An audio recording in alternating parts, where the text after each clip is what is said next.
الله السميع العليم من الشيطان اللعين الرجيم.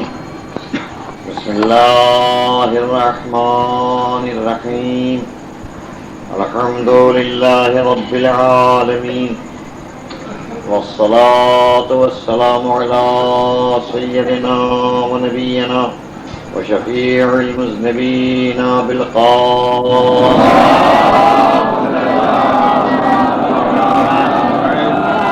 وأهل بيته الطيبين الطاهرين المعصومين المظلومين. أما بعد، فقال الله سبحانه وتعالى وهو أصدق القائلين: ونفس وما سواها فألهمها فجورها وتقواها قد أفلح من زكاها وقد خاب من دساها. صلوات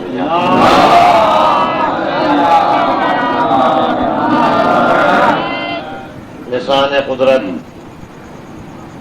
قسموں کے بعد ارشاد کر رہی ہے: وَنَفْسٍ وَمَا سَوَّاهَا، مجھے نفس انسانی کی قسم اور اس کی قسم جس نے اس نفس کو پیدا کیا اور بنایا اور بنا کر یوں ہی چھوڑا نہیں. فَأَلْهَمَهَا فُجُورَهَا وَتَقْوَاهَا، الہام کر دیا، انسان کو بتا دیا، نفس انسانی کو مطلع کر دیا کہ کیا باتیں اس کے لیے سبب فجور ہیں اور کون سی چیزیں اس کے لیے تقوی اور پرہیزگاری کا سبب ہیں. قد افلح من زکاہا، فلاح اور کامیابی اس کے لیے ہے جس نے اپنے نفس کو پاک رکھا، اپنے اخلاق کو پاکیزہ رکھا. وقد خاب من دساہا، خائب و خاسر نامراد ہے وہ کہ جس نے اپنے نفس کو برباد کر دیا. اس آیہ کریمہ میں نفس انسانی کی عظمت بتائی جا رہی ہے. یہ اعلان کیا جا رہا ہے کہ تیری بلندیاں اور تیری عظمتیں، تجھے جو کچھ بھی سرفرازی حاصل ہے وہ تیرے جسم کی ذہین منت نہیں ہے، وہ تیرے مادیات کے نتیجے میں نہیں ہے، بلکہ اس قلعہ جسد میں رہنے والا شہنشاہ نفس ہے. اگر یہ نفس تیرا صحیح و سالم ہے اور اس کی صلاحیتوں سے تو نے صحیح کام لیا تو تو کامیاب. اور جس نے اس نفس کی صلاحیتوں کو برباد کر دیا، نفس کی صلاحیتوں کو صحیح راہ پر نہ لگایا، وہی ناکامیاب ہے اور وہی نامراد ہے. جسم کے اعتبار سے چاہے تو کتنے ہی آرام و راحت سے ہو، چاہے مادی اعتبار سے تجھے کتنی ہی شان و شوکت، دولت و حشمت مل جائے، دنیاوی اعتبار سے تو چاہے کسی بڑے سے بڑے اقتدار اعلیٰ پر پہنچ جائے، اگر صرف تیرے جسم کی ہر طرح کی خواہش پوری ہو رہی ہے تو یہ کامیابی نہیں ہے. ہر بلندی کے بعد بھی تو ناکامیاب اور ہر ظاہری عزت کے بعد بھی تو ذلیل اور ہر تمنا پوری ہونے کے بعد بھی تو نامراد. کامیاب و کامران وہ ہے کہ جس نے اپنی نفس کی صلاحیتوں کو پوری طرح سمجھا اور ان سے صحیح کام لیا. قد افلح من زکاہا وقد خاب من دساہا. میں نے عرض کیا کہ انسان کی بلندی علم سے ہوتی ہے، جیسا کہ قرآن مجید نے آیہ کریمہ میں تشریح کی ہے اپنی نعمتوں کو گنوا کر جب تم آئے ہو بطن مادر سے باہر، لا تعلمون شیئا، کچھ بھی تو نہ جانتے تھے. تمہارا خزانہ دماغ معلومات سے بالکل خالی تھا. تمہارا ذہن صفحہ سادہ تھا. اللہ نے تمہیں سننے اور دیکھنے کی طاقت عطا فرمائی اور دل عطا کیا. یہ سننے اور دیکھنے کی طاقت تمام اللہ کی نعمتوں میں چن کر اور منتخب کر کے یہ سننے اور دیکھنے کی طاقت کا ذکر کیوں ہوا؟ اسی لیے کہ یہ ذریعہ علم ہے. اس کے ذریعے سے انسان اپنے علم میں اضافہ کرتا ہے. اس کے ذریعے سے انسان علم کی دنیا میں اپنے نام کو سربلند کرتا ہے. زیادہ تر علوم کا ذریعہ سننا اور دیکھنا ہی ہے. آنے والا جو بھی آیا دنیا میں وہ مصداق ہے اسی آیت کا کہ لا تعلمون شیئا. جب بطن مادر سے آئے ہو تو کچھ بھی نہ جانتے تھے، چاہے وہ افلاطون ہو اور چاہے وہ ارسطو ہو، گزشتہ زمانے کے فلاسفہ، اور چاہے وہ آج کے بڑے بڑے علماء اور موجد ہوں جن کا ڈنکا دنیا علم میں بج رہا ہے. لیکن سب جب زمین پر قدم رکھا تھا پہلا دن تو کچھ بھی نہ جانتے تھے. ان میں اور کسی اس دیہات کے رہنے والے میں کہ جس نے کوئی تعلیم حاصل نہ کی، ان میں اور کسی اس مزدور میں کہ جس نے کسی مدرسے میں نہیں پڑھا، کوئی علم حاصل نہیں کیا، ولادت کے وقت کوئی فرق موجود نہ تھا. بعد میں رفتہ رفتہ اقتصاد علوم کے ذریعے ترقی کی، قدم بڑھائے، کامیابی کی منزلوں تک پہنچتے چلے گئے. جنہوں نے ایجاد کیے وہ سیارے جس کے ذریعے چاند تک پہنچے، جب پیدا ہوئے تو وہ بھی علوم سے بالکل نابلد تھے. جنہوں نے ایجادیں کی بڑی بڑی اور سمندروں کے اندر دریاؤں کے سینے چاک کر کے، جنہوں نے اپنی کشتیوں کو رواں دواں کیا، جب وہ بھی زمین پر آئے تھے اور پہلی سانس کھلی فضا میں لی تھی تو وہ بھی علم سے نابلد تھے. ابتدا جن کی جہالت تھی، رفتہ رفتہ علوم حاصل کر کے ان کی کامیابی اور کامرانی کی یہ منزلیں نظر آتی ہیں جو آج ہمیں دکھائی دے رہی ہیں. کوئی ہوا میں پہنچا، کوئی بلند ہو کر فضا میں پہنچا، کوئی بلند ہو کر چاند تک پہنچا. اب میں صاحبان انصاف سے کہنا چاہتا ہوں کہ ذرا غور کرو کہ جن کی ابتدا جہالت سے تھی ان کی ترقی کی انتہا یہ ہے کہ وہ چاند پر پہنچ گئے. تو اگر کوئی بچہ آئے ایسا کہ جہاں ابتدا ہی علم سے ہو، کوئی بچہ ایسا آئے کہ جو آغوش مادر سے آئے، آغوش رسالت میں، تو تلاوت قرآن کرتا ہوا آئے. اب سوچو کہ جن کی ابتدا جہالت سے تھی ان کی ترقی کی انتہا یہ ہے، تو جس کی ابتدا علم سے ہو اس کے کمال کی حد کیا ہو.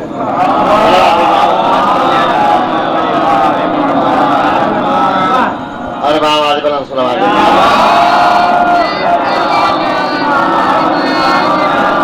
بس یہی فرق نظر آئے گا کہ تم بلند ہو کر فضاؤں میں پہنچو گے، تم بلند ہو کر چاند تک پہنچو گے، تم ستاروں سے ربط قائم کرو گے، مگر اس کی حد یہ ہوگی کہ ستارہ اس کی جوڑ ہی پہنچ رہے گا. تم چاند تک پہنچو گے اور اس کے اشارے پر چاند 2 ٹکڑے ہو رہا ہوگا. تم آفتاب کی تشخیص کرو گے کہ اس کی حرارت کتنی ہے، اس کے مرکز میں کتنی حرارت، اس کے افق اور اطراف میں کتنی حرارت. بس تم یہاں تک معلوم کرو گے اور اس کی منزل یہ ہوگی کہ ہاتھ اڑ جائیں گے تو ڈوبا ہوا آفتاب پلٹ کر اطاعت کر کے دکھا دے گا. صلوات بھیجیں.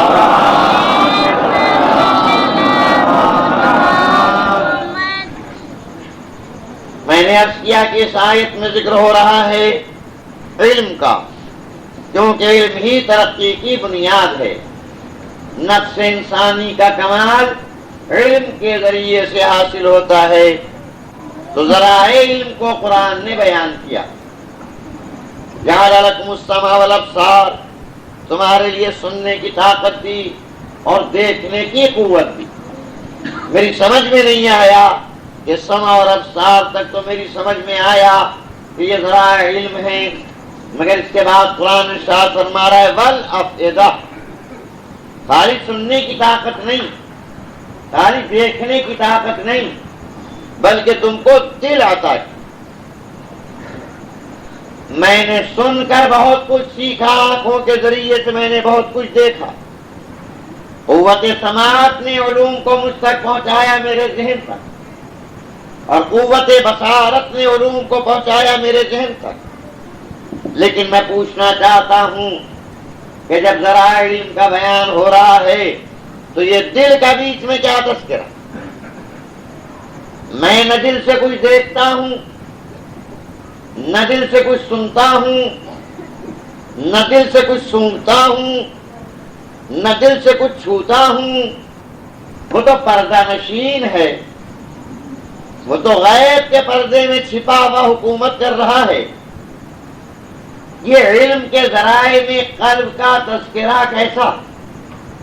غور فرمائیں آپ. سماعت لا تعلمون شیئا، کچھ نہ جانتے تھے. میں اس لیے کر رہا ہوں کہ پھر غور کر لیجیے آپ.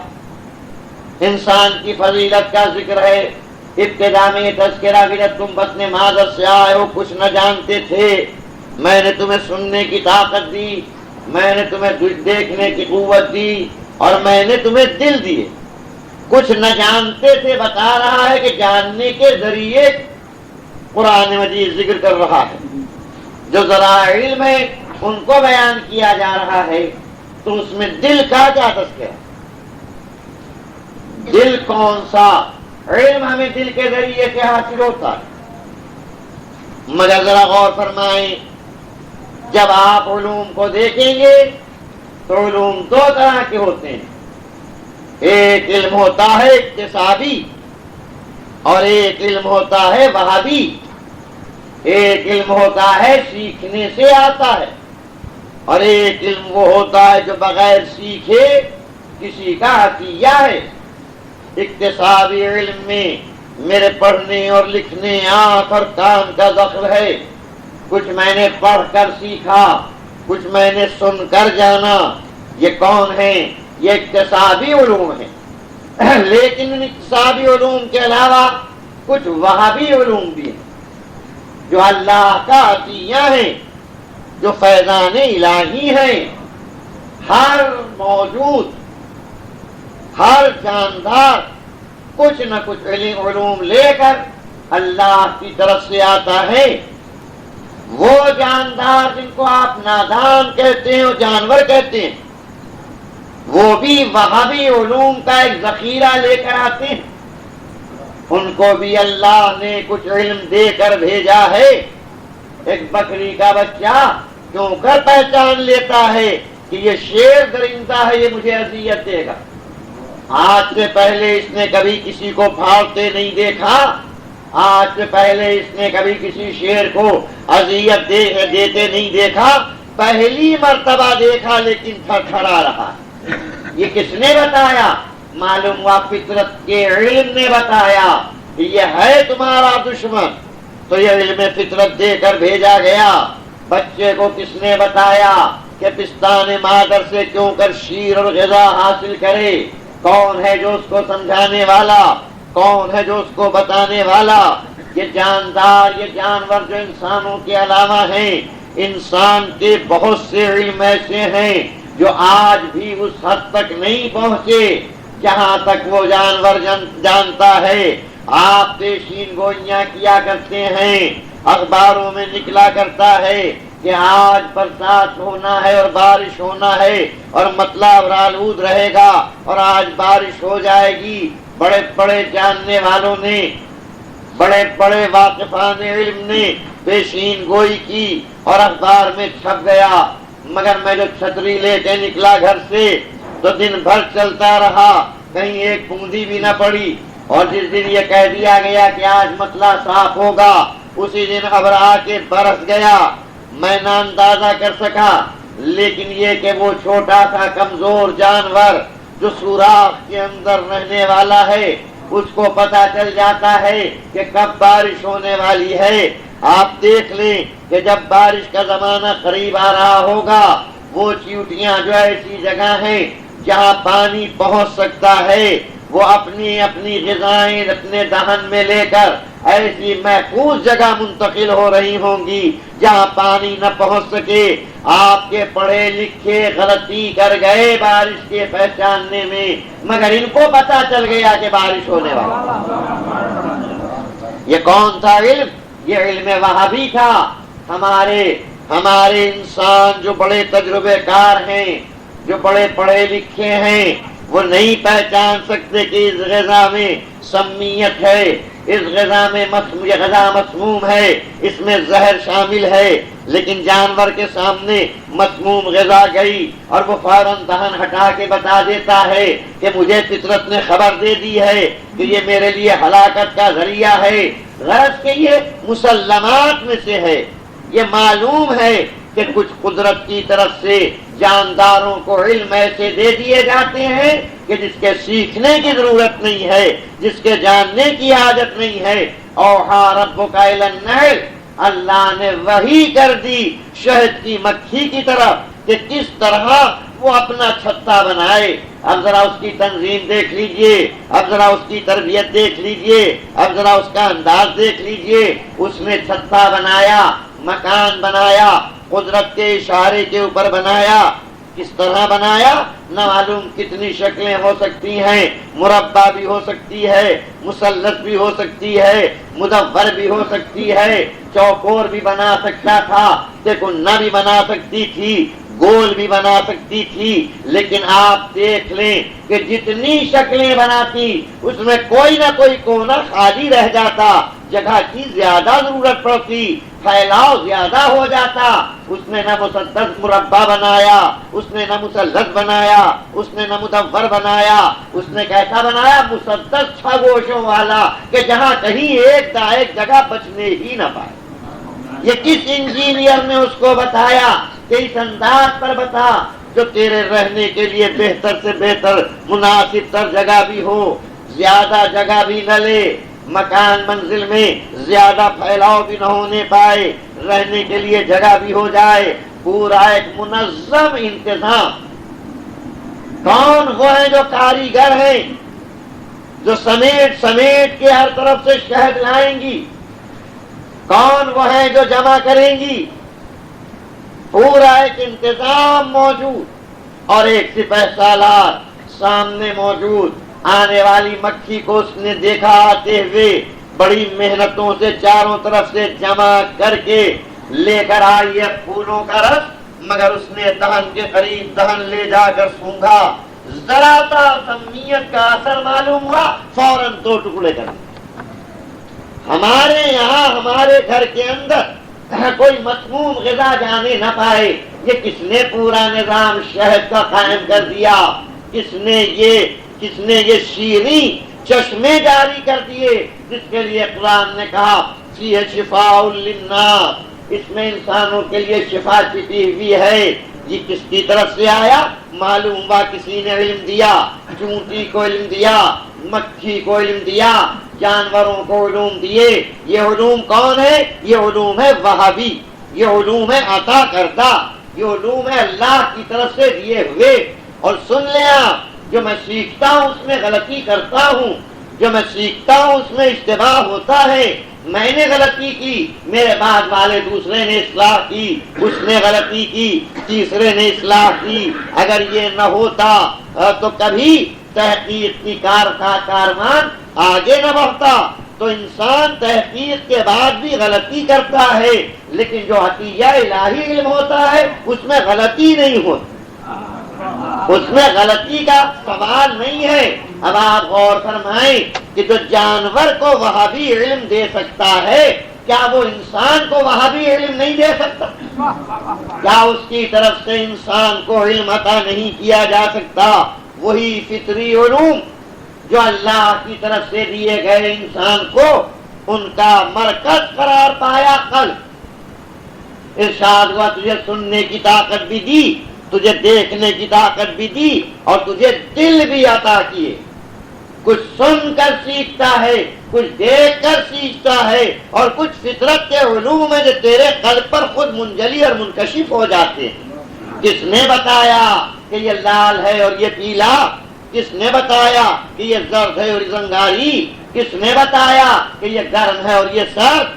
بچہ آیا بطن مادر سے باہر، سننے اور دیکھنے سے جو علم متعلق ہیں وہ نہیں جانتا، لیکن اتنا اس کے اشارے فطرت نے بتا دیا کہ بھیجنے والا کریم ہے تو تیری غذا کا انتظام بھی کیا ہوگا۔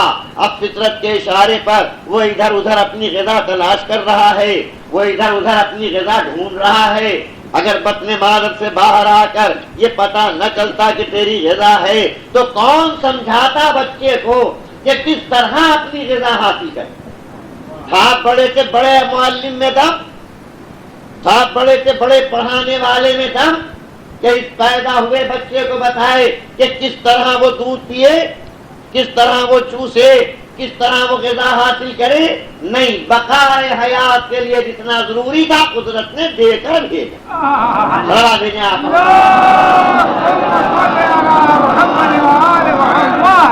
اور یہی وہ قلب کے علوم ہے جن کے لیے ارشاد ہو رہا ہے کہ میں نے انسان کو پیدا کیا، نفس انسانی دیا، قسم ہے اس کی کہ جس نے نفس کو پیدا کیا، فسواہا، اور اس کا تسویہ کیا، فالہمہا فجورہا وتقواہا، پھر الہام کر دیا ان باتوں کا بھی جو فجور ہے اور جو تقویٰ۔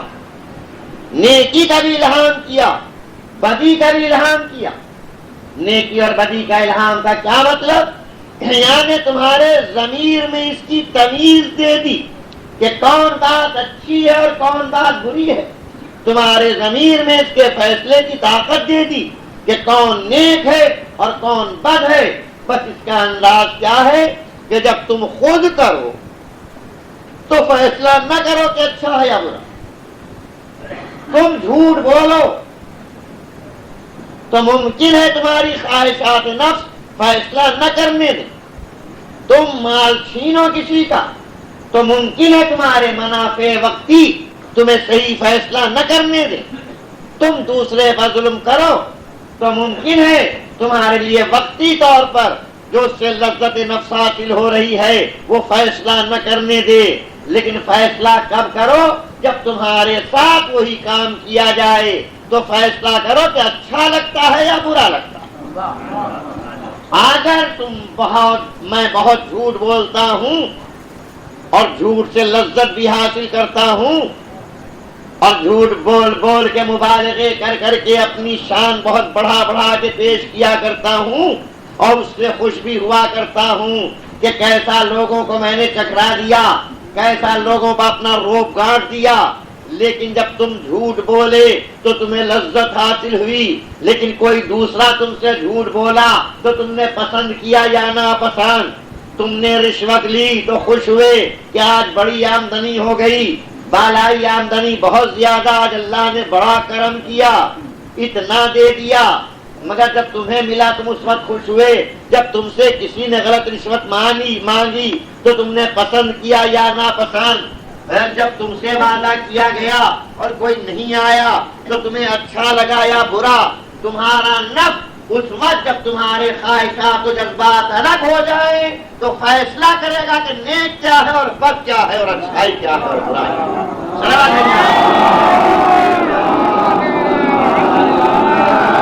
اور آواز بلند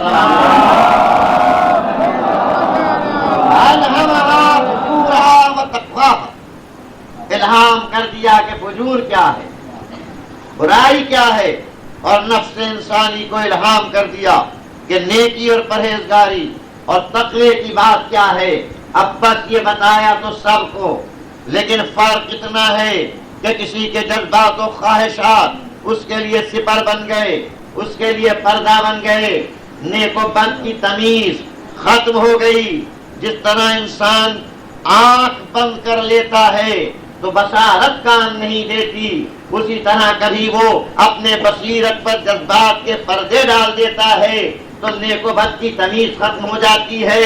لیکن کچھ ایسے بھیجے گئے کہ جہاں جذبات ان کے قابو میں، جہاں خواہشات پر ان کا اقتدار، اب وہاں جذبات بہکاتے نہیں، اب وہاں خواہشات غلط راہ پر ڈالتی نہیں۔ بس فرق یہ ہے کہ تمہارے جذبات نے تمہیں غلط راہ دکھائی اور وہ اپنے جذبات پر قابو رکھتے تھے، لہذا صحیح راہ کا ان کے لیے سمجھنا مشکل نہ ہوا۔ تو نتیجہ کیا ہوا کہ اب وہ سمجھ رہے ہیں کہ حق کیا ہے اور باطل کیا ہے۔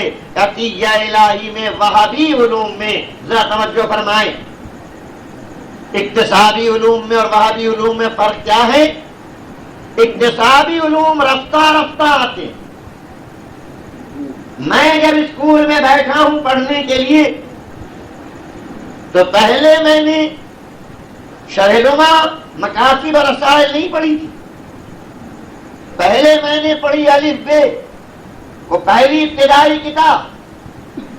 الف ب سے آگے بڑھا پانا جانا، آگے بڑھا اور اسماعیل کسنا کتاب، رفتہ رفتہ پڑھتے پڑھتے آگے بڑھتے بڑھتے میں اس منزل تک پہنچا کہ الفاظل میں پہنچا اور اب رسائل و مقاصد پڑھنے لگا۔ تو اقتصادی علوم رفتہ رفتہ آتے، لیکن وہابی علوم میں یہ شرط نہیں ہے کہ وہ رفتہ رفتہ ہے۔ کیا مچھلی کا بچہ جب پیدا ہوتا ہے تو تیرنا کچھ کم جانتا ہے اور جب 10 20 50 برس کا ہو جاتا ہے تو تیرنے میں مشق زیادہ ہو جاتی ہے؟ جی نہیں، جس طرح ابتدا میں تیرنا جانتا ہے اسی طرح آخر میں تیرنا جانتا ہے۔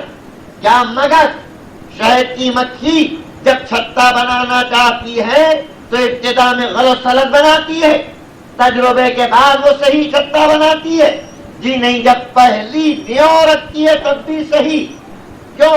اس لیے کہ اقتصادی علوم رفتہ رفتہ آتے ہیں، وہابی علوم میں رفتہ رفتہ آنے کا سوال نہیں، وہ تو ادھر کا فیض ہے، جتنی صلاحیت دیکھتا جاتا ہے اتنی دیتا جاتا ہے۔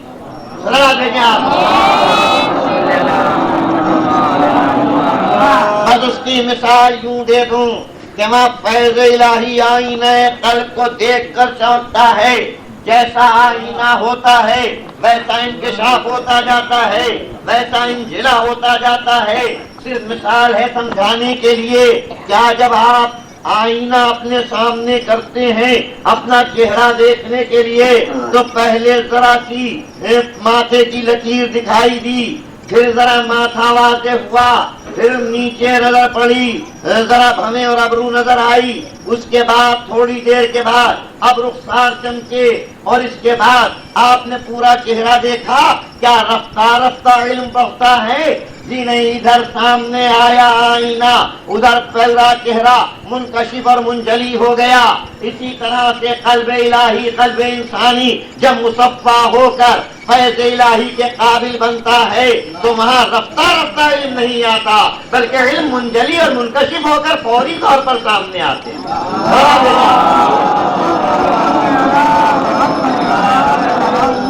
اور آواز بلند صلوات بھیجنا۔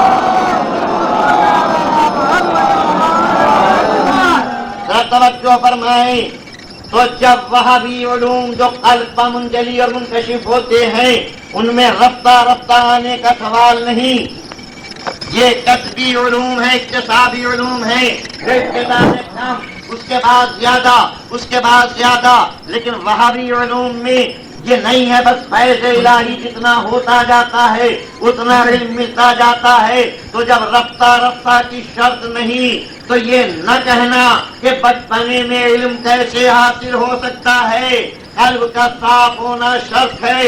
اگر بچپنے ہی میں کسی کا قلب صلاحیت رکھتا ہے تو فیوض الہی منکشف ہو سکتے ہیں۔ وہاں اکتسابی نہیں ہے کہ رفتہ رفتہ آئے، ارے وہاں تو ایک بچہ بھی آ کے آغوش مادر میں قرآن پڑھ کے بتا سکتا ہے کہ یہ الہی فیض ہے۔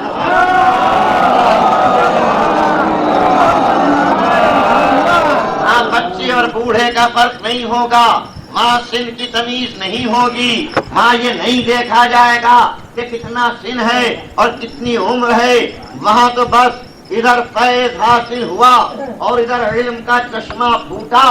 لوگ تعجب کرتے ہیں کہ بچے نے قرآن کیسے پڑھا۔ ارے بھائی، کوئی 3 دن کا بچہ بھی قرآن پڑھا کرتا ہے اور بولا کرتا ہے۔ ہم نے تو مدتوں پڑھا پھر بھی یاد نہ رکھا۔ وہ ابھی آیا ہے آغوش مادر سے آغوش رسالت میں اور قرآن پڑھ رہا ہے۔ میں کہوں گا کہ روایت میں شک کر دو، تمہارے نزدیک معتبر نہیں، ہمارے نزدیک معتبر، لیکن یہ کہنے کا حق نہیں ہے کہ ناممکن ہے۔ اگر یہ ناممکن ہے تو عیسیٰ کا یہ کہنا بھی ناممکن کہ آتانی الکتاب وجعلنی نبیا۔ کیا عیسیٰ آغوش مادر میں نہیں کہہ رہے ہیں مریم لیے گود میں بچے کو آ رہی ہیں؟ یہودی دیکھ کر کہتے ہیں اے مریم، تمہارے باپ بھی بڑے پاک کردار تھے اور تمہاری ماں بھی بڑی باعث، یہ بچہ کہاں سے لے کے آئے؟ اور عصمت مریم پر آنچ آ رہی ہے اور اگر وحی ہوتی ہے کہ مریم تم چپ رہو، تم خاموش رہو، اشارہ بچے کی طرف کر دو۔ جناب مریم خاموشی کے ساتھ اشارہ کرتی ہیں کہ انی نذرت للرحمن صوما، ارے میں نے تو اللہ کے روزے کی نذر کر لی تھی، آج میں بول نہیں سکتی۔ شاید ماشاء اللہ مجلسوں میں تو پہلے سب جانتے ہیں، مگر ممکن ہے کوئی نہ جانتا ہو، تو عرض کر دوں کہ صوم گزشتہ زمانے میں مختلف طریقے کے ہوا کرتے تھے، جن میں ایک روزہ صوم تھا جس میں بات نہیں کی جاتی، تو اسی روزہ صوم کی طرف اشارہ، انی نذرت للرحمن صوما فلن اکلم اليوم انسیا، آج میں نے اللہ سے روزے کی نیت کر لی ہے، اب میں بات نہیں کر سکتی کسی انسان سے، مگر دامن عصمت بات کیوں کر ہو، اشارہ کیا بچے کی طرف کہ جو پوچھنا ہے اس سے پوچھو۔ انی عبداللہ آتانی الکتاب وجعلنی نبیا، میں اللہ کا بندہ ہوں، اللہ نے مجھے کتاب دی ہے اور مجھے نبی بنایا۔ ارے میں پوچھتا ہوں کہ اگر علی نہیں بول سکتے تو عیسیٰ کیسے بولے؟ اگر عیسیٰ آغوش مریم میں بول سکتے ہیں تو علی بھی آغوش محمد میں کلام کر سکتے ہیں۔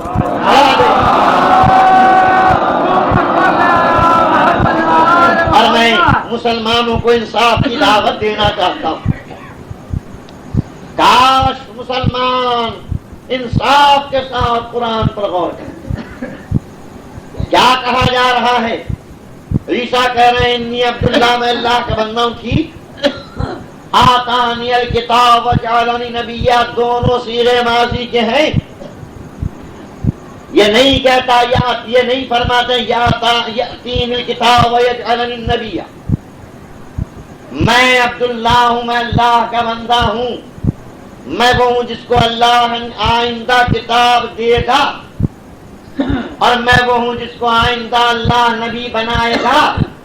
نہیں فرماتے آتانی الکتاب، میں وہ ہوں جس کو اللہ نے کتاب دے دی، جس کو اللہ نے نبی بنا دیا، اب مسلمان غور کر کے انصاف کریں کہ عیسیٰ تو آغوش مادر میں دعویٰ کریں کہ مجھے نبی بھی بنا دیا اور مجھے کتاب بھی دے دی، اور رسول 40 برس کے سن تک یہ فیصلہ ہی نہ کر پائے کہ ایمان کیا ہے اور اسلام کیا ہے، اور منزل حیرت میں رہیں، متحیر رہیں، یعنی نبوت کیسی، ابھی ایمان کا بھی فیصلہ نہ ہو سکے، متحیر رہے، 40 برس میں نبوت ملے۔ عیسیٰ کہے کہ میں نبی ہوں آغوش مادر میں، اور مسلمان یہ سوچیں کہ رسول نبی ہوئے 40 برس کے سن میں، یہ نہ سوچے کہ نبوت اور ہے اور اعلان نبوت اور ہے۔ 40 برس میں نبوت نہیں ہے، اعلان و اظہار نبوت ہے۔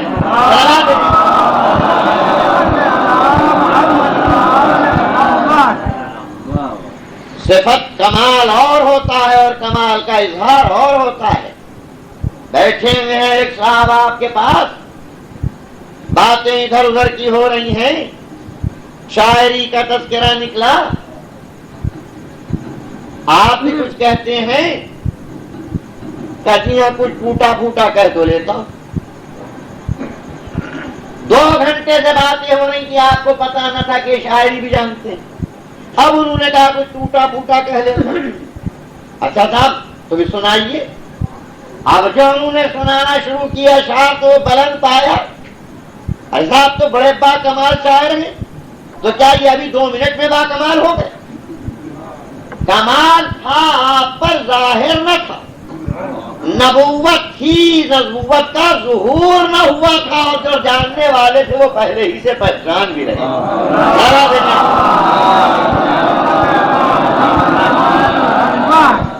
اور آپ کہیں کہ صاحب قرآن کیسے پڑھ دیا جبکہ ابھی اترا ہی نہ تھا، تو یہیں سے جواب مل گیا کہ جس دن قرآن اترا اس دن علم قرآن نہیں حاصل ہوا نبی کو۔ اگر علم قرآن نبی کو جب حاصل ہوا ہوتا جب قرآن اتر رہا تھا تو عیسیٰ کا مرتبہ بڑھ جاتا رسول کے مرتبے سے۔ عیسیٰ تو کہہ رہے ہیں کہ مجھے کتاب دے دی، اور رسول کہیں کہ 40 برس کے بعد رفتہ رفتہ مجھے کتاب ملے گی۔ نہیں، کتاب کے حامل کتاب تو تھے ہی۔ یہ پھر نزول وحی کس لیے تھا؟ یہ نزول وحی اس لیے تھا کہ وہ جو میں نے علم کتاب دیا ہے، اب محل ہے کہ اس آیت کا اظہار کرو، اور اب محل ہے کہ اس آیت کا اظہار کرو، یعنی علم سینے میں موجود ہے، اظہار کی اجازت ملتی جاتی اور نبی پہنچتے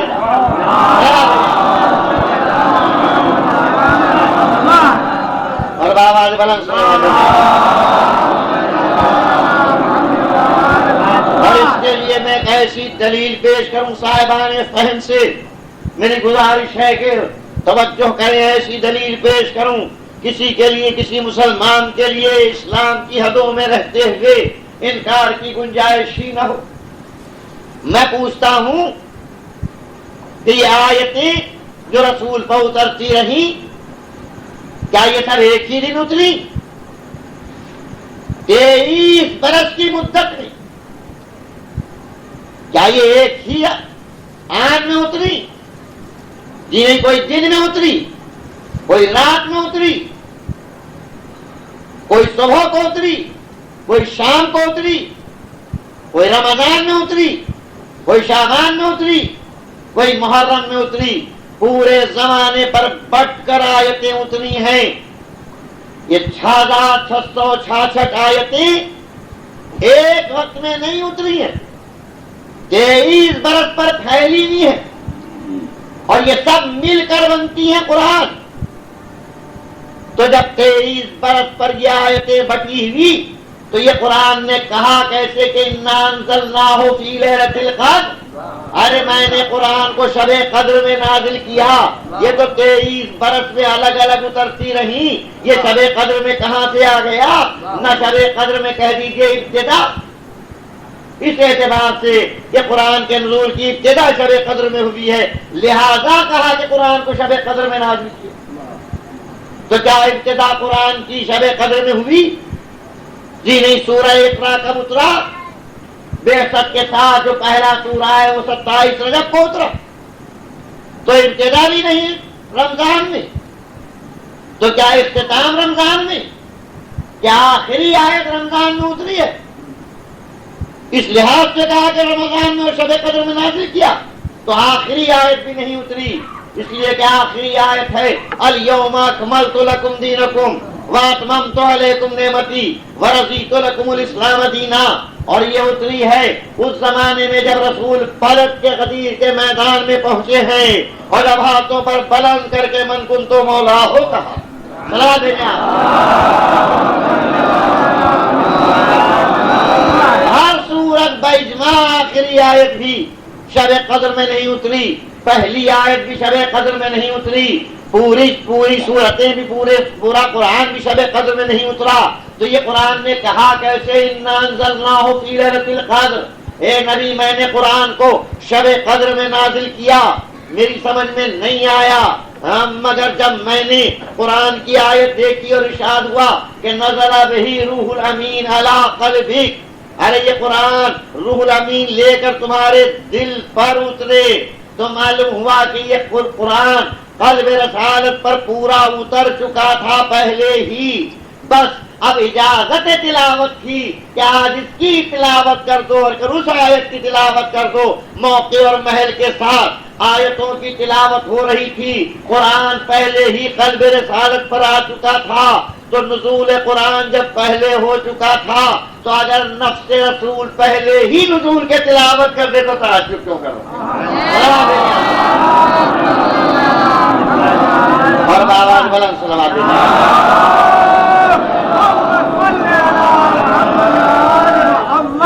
ہاں یہ کہا جا سکتا ہے کہ پھر رسول نے کیوں نہ تلاوت کی جو اصل، جیسے جناب عیسیٰ نے کہا کیا آتانی الکتاب، جو اصل مالک وارث کتاب تھے، انہوں نے کیوں نہ تلاوت کی.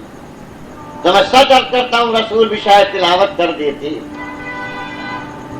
لیکن کوئی ہوتا تو پہچاننے والا کہ کیا تلاوت کر رہے ہیں. میں تقریر کر رہا ہوں یہاں اردو میں، آپ سمجھ رہے ہیں، لیکن یہی تقریر جا کر میں کر دوں ایران میں، کوئی سمجھے گا کیا کہا. یہی تقریر جا کے میں جرمنی میں کروں، کوئی سمجھے گا کیا کہہ رہے ہیں. تو پہچاننے والا ہوتا ہے تب بات کی جاتی ہے. اگر رسول کو بھی کوئی ایسی آغوش مل جاتی جو تصدیق کر دیتی کہ قرآن پڑھ رہے ہیں تو پڑھ دیتے. جب پڑھنے والا علی کا سطح، تصدیق کرنے والا رسول کا سطح، تو علی نے قرآن پڑھ دیا.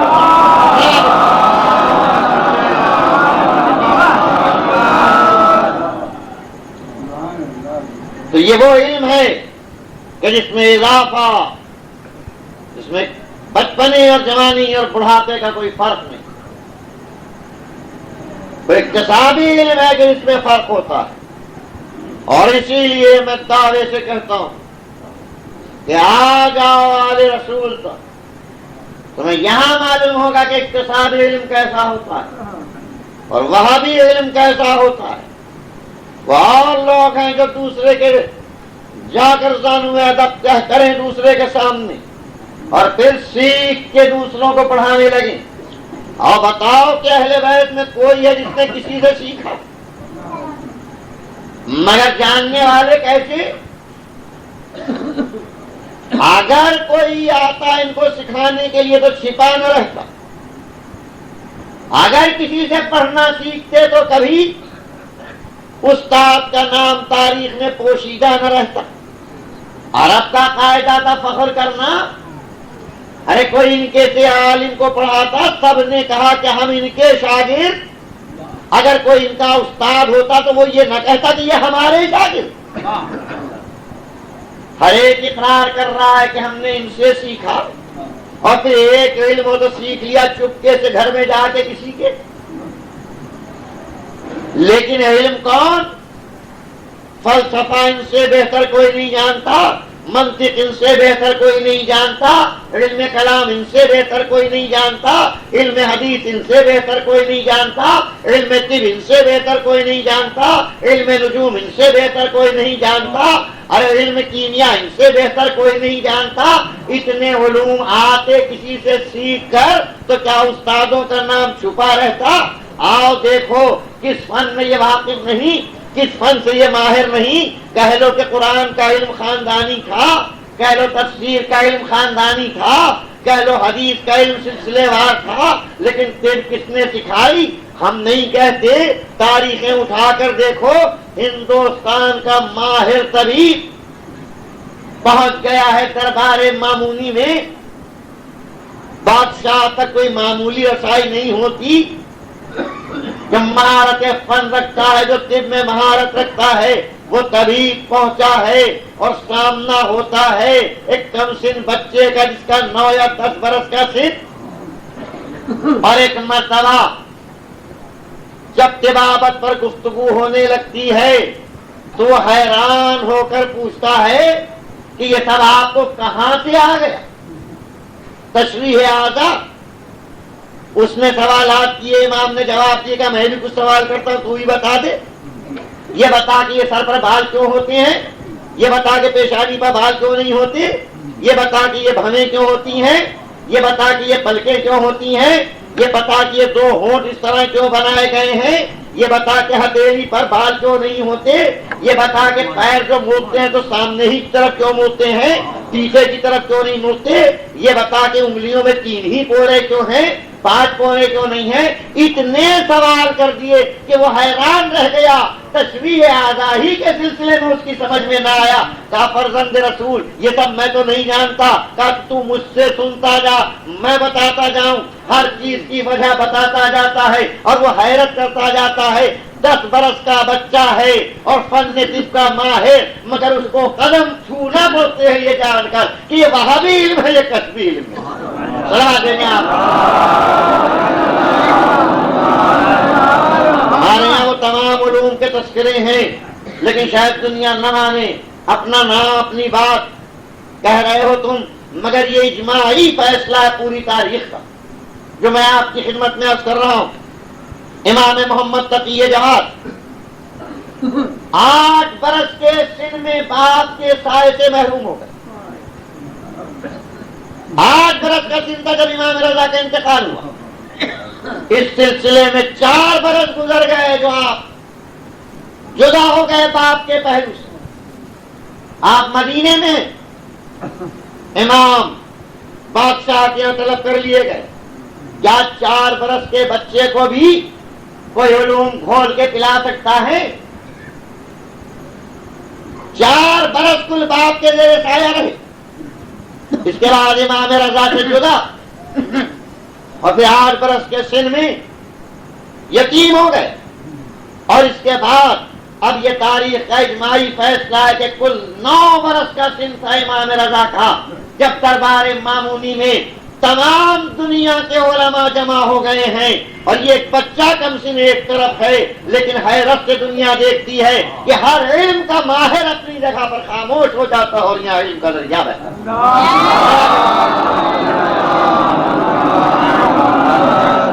یہ کم سنی کے علوم امام ابو حنیفہ شاگرد امام جعفر صادق و امام محمد باقر آئے امام جعفر صادق کی خدمت میں۔ امام جعفر صادق بچہ کھیلتا ہوا نکل آیا 3-4 برس کا سن۔ ادھر امام ابو حنیفہ ہے اور وہ 3-4 برس کے سن کا بچہ ہے۔ پوچھا بھائی یہ کون بچہ ہے؟ کیا پہچانا نہیں آپ نے؟ یہی جعفر صادق کے فرزند موسی کاظم تعظیم کے لیے اٹھے، قریب بلایا، کہا فرزند رسول سوال تو دیکھیں آپ، یہ جانتے ہیں کہ یہ بھی جانتے ہیں کہ اس سن کے بچوں میں یہ نبوت کے یہ مچھلی کے بچے ہیں جن کو تیرنا علم کے ذریعہ میں آتا ہے۔ ایک مرتبہ پوچھتے ہیں، سوال کرتے ہیں فرزند رسول یہ بتائیے جب انسان مجبور ہے یا مختار، کتنا الجھا ہوا مسئلہ، پوچھتے ہیں فرزند رسول یہ بتائیے کہ انسان جو کرتا ہے وہ اپنے اختیار سے کرتا ہے یا جو اللہ چاہتا ہے وہ کرتا ہے؟ یہ 3 برس کے دن کے بچے سے پوچھا جا رہا ہے۔ امام فرماتے ہیں کہ 3 شکل سے خالی نہیں، یا تو یہ مانو کہ بس جو اللہ کرواتا ہے وہ انسان کرتا ہے، اس کا کوئی ارادہ ہی نہیں، اور یا یہ مانو کہ انسان اپنے ارادے کا مختار ہے، گناہ کرتا ہے تو ارادے سے، ثواب کرتا ہے تو ارادے سے، اور یا یہ مانو کہ اللہ اور بندے دونوں کا ایک ساتھ ارادہ کام کرتا ہے، اس نے چاہا گناہ کرو، اس نے بھی چاہا گناہ کرو، تب گناہ ہوا۔ ان 3 شکلوں میں کے علاوہ کوئی شکل نہیں ہو سکتی، یا تو عمل میں وہ شریک، یا خالی اس کا عمل، یا خالی اس کا عمل۔ اگر وہ عمل میں، اگر اس کا عمل ہے اور اس کے عمل کی بنا پر انسان نے گناہ کیا اور ثواب کیا، تو کیا یہ عدالت کا تقاضا ہے کہ کروائے خود ہی اور سزا اس کو دے؟ چوری خود کروائی اور پھر سزا بھی دے رہا ہے، جھوٹ خود بلوایا اور پھر سزا بھی دے رہا ہے، کیا یہ عدل الہی کے موافق ہے؟ اور اگر وہ اور یہ دونوں شریک ہیں تو بتاؤ کہ قوی کون اور کمزور کون؟ ظاہر ہے کہ انسان کمزور، اللہ قوی۔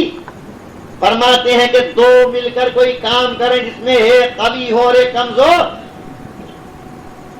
ایک بوڑھا ہے مثلا جوان اور ایک بچہ، میں یہ مثال اپنی طرف سے دے رہا ہوں، جوان اور بچہ اور دونوں نے مل کر کوئی کام کیا اور بعد میں اس جوان کو تو چھوڑ دیا جائے اور اس بچے پر سے الزام رکھ دیا جائے تو کیا عدل کے موافق ہوگا؟ اگر اللہ اور بندے دونوں کا ارادہ کر رہا تھا برائی میں کام، تو اللہ اپنے کو تو الگ کر لے جو قوی، اور سزا اس بیچارے کمزور کو پوری دے دی جائے، کیا عدل کے منافی ہوگا؟ کیا یہ عدل کے مطابق ہوگا؟ اور جب دونوں شکلیں نکل جاتی ہیں تو رہ کیا جاتا ہے کہ انسان اپنے عمل کا خود ذمہ دار ہے، برائی کرتا ہے تب بھی اچھائی کرتا ہے۔ یہ کون کہہ رہا؟ یہ 3 برس کا بچہ کہہ رہا۔ یہ جبر اور تفویض کے مسئلے کو حل کرنا یہ بچوں کا کام نہیں، جہاں بڑے بڑے بوڑھے الجھ گئے نا۔ غور فرمائیں کہ یہ ہیں علوم کے وارث، کہ جہاں علوم الہی بلا واسطہ منجلی اور منکشف ہو رہے ہیں، جہاں ادھر کا فیض ادھر پہنچ رہا ہے، جہاں فیوض الہی کے چشمے ابل رہے ہیں، ان کو حق ہے کہنے کا سلونی قبل ان تفقدونی، جو پوچھنا ہے مجھ سے پوچھ لو قبل اس کے کہ مجھے نہ پاؤ۔ ان کو حق ہے کہنے کا کہ میں جانتا ہوں آسمان کے راستوں کو زمین کے راستوں سے زیادہ۔ ہاں، یہ وہ علوم کے وارث و مالک ہیں۔ لیلۃ الحریر مشہور رات، اور علی کی تکبیریں بلند ہو رہی ہیں ہر تلوار کے ساتھ، اور مالک اشتر گنتے ہیں اور گنتے جاتے ہیں، اور صبح کو دیکھتے ہیں کہ آج تو میری تلوار علی کی تلوار کے ساتھ ساتھ چل رہی تھی، میں نے بھی 500 وار کیے، علی نے بھی 500 تکبیریں بلند کی، آج تو میرا ہاتھ علی کے ساتھ چل رہا تھا۔ ادھر یہ خیال آیا اور ادھر علی آئے اور شانے پر ہاتھ رکھا۔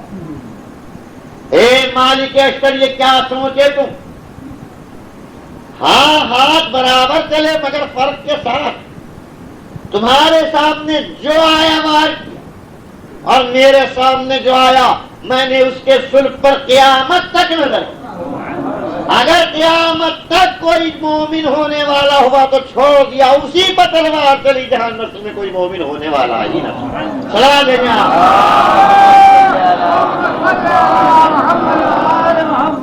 یہ علم ہے وہاں جہاں علم وہاں بھی ہوتا ہے۔ امام زین العابدین فرما رہے ہیں، عاشور کے دن ذرا مجھے غشِ فاقہ ہوا اور میں نے بابا کی جنگ دیکھی تو عجیب بات نظر آئی کہ کبھی تو بابا بڑھ کے حملہ کر دیتے تھے اور کبھی کوئی سامنے ہوتا تو اور منہ پھیر کر ہٹ جاتے تھے۔ مجھے حیرت تھی کہ کیوں ہٹ گئے، جب زد پر دشمن تھا، فرماتے ہیں جب علم امامت وہی انجلا و انکشاف، جب علم امامت میری طرف منتقل ہوا تو میں نے دیکھا بابا نے جس سے منہ پھیر لیا تھا اور چھوڑ دیا تھا وہ تھا کہ جس کی نسل میں کسی منزل پر کوئی شیعہ ہونے والا تھا، کوئی مومن ہونے والا تھا، کوئی دوست ہونے والا تھا۔ معلوم ہوتا ہے کہ علی نے لیلۃ الحریر میں ترک کیا تو خیر، ذرا حسین کو کربلا میں دیکھیے کس عالم میں ہیں، کس انداز میں ہیں، جہاں لاشوں کے ڈھیر لگے ہیں، جہاں گنج شہیداں دل کے ٹکڑوں سے بھر چکا ہے، جہاں عباس کا لاشا چھوڑ کے دریا پر آ گئے ہیں، جہاں علی اکبر کا لاشا کانپتے ہاتھوں سے اٹھا چکے ہیں، جہاں ہاتھوں پر 6 مہینے کا بچہ تیر کا نشانہ بن چکا ہے، یہ سب ہو چکا ہے اور ہونے والا کیا ہے؟ خیال ہے کہ ابھی میرا لاشا پامال ہونے والا ہے، جانتے ہیں کہ ابھی خیموں میں آگ لگنے والی ہے، معلوم ہے کہ ابھی زینب کے سر سے چادر پھرنے والی ہے۔ ہاں امام کو علم ہے کہ ابھی یاسین ہو کر بیویاں دربار کوفہ اور شام میں جانے والی ہیں۔ میں اپنی طرف سے نہیں کہہ رہا ہوں، ہمارے امام زمانہ زیارت ناہیہ میں جب تذکرہ فرماتے تو کہتے ہیں کہ اے میرے جد بزرگوار، اس وقت آپ کا کیا حالت تھا جب آپ گھوڑے سے زمین پر گرے ہیں، ادھر دشمنوں کے وار تھے اور ادھر آپ کو یہ خیال کہ میرے بعد ان بیویوں کا کیا ہو۔ اس عالم میں جب حسین زخموں سے چور چور، اس وقت بھی یہ خیال کہ ارے کسی ایسے پر وار نہ پڑنے پائے جس کی نسل میں کوئی دوست ہونے والا۔ ہاں مولا آپ نے حد کر دی، ارے دوستوں کا اتنا خیال کس نے کیا ہوگا جتنا آپ نے کیا ہے۔ آقا ہم اس کا کیا جواب دے سکتے ہیں؟ ارے آپ کی اس محبت کا جواب ہم پر کوئی خوشی ہوتی ہے تب بھی ہم آپ کی مجلس کر لیتے ہیں، ہمارے یہاں کوئی غم ہوتا ہے تب بھی ہم آپ کی مجلس کر لیتے ہیں، بیٹا مرتا ہے سبے ماتم آپ کی بچھاتے ہیں، بھائی مرتا ہے مجلس آپ کی کرتے ہیں، مگر آقا کیا حق ادا ہو سکتا ہے؟ ارے آپ نے تو اس وقت یاد کیا کہ جب ہاتھوں پر بچہ تیر کا نشانہ بن رہا ہے، اور آپ فرما رہے ہیں میرے دوستوں کاش کربلا میں اس وقت ہوتے جب میں اپنے بچے کے لیے پانی مانگ رہا تھا۔ بابا اشربونی، ارے میرے بچے کو بھی پانی دینے سے انکار کر دیا۔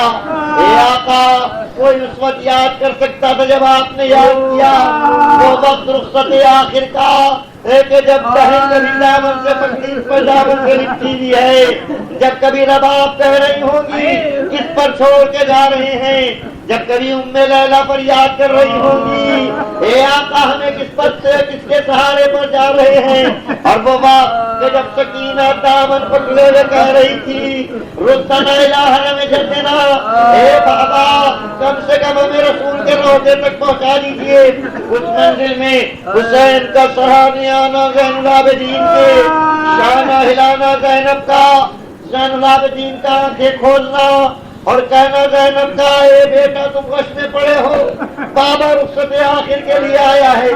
امام نے آنکھیں کھولی، ذرا سنے آپ کے کیا حالت تھا، اتنا زخمی ہو چکے تھے امام حسین کہ امام زین العابدین کہتے میں نے پہچانا نہیں، بابا نے کہا کہ میں رخصت آخر کے لیے آیا ہوں۔